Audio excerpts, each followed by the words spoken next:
Welcome to Penrose Learning, where we make understanding easy. You begin by inserting the Zoom interface because it controls navigation.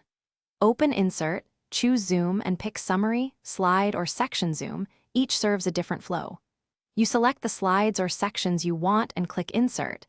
This creates live thumbnails that link to content. Do this now so you can preview slide order.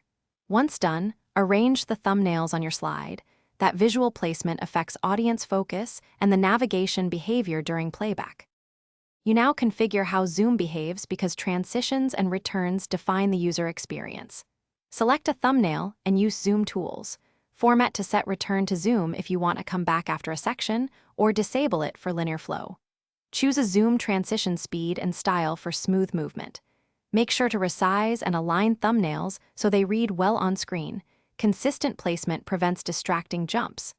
Once these settings are set, test in slideshow to confirm pacing and navigation.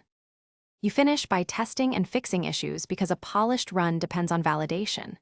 Run slideshow, click each Zoom thumbnail, and confirm you enter and exit sections as planned. Check animations inside target slides too. If timing feels off, tweak transition speed or remove return to Zoom for uninterrupted flow. If a Zoom link fails, reinsert that Zoom or rebuild the reference section. This usually resolves broken links. Make sure to save a copy after a successful test so your work. Thanks for watching. If this was helpful, leave a like and consider subscribing. See you next time.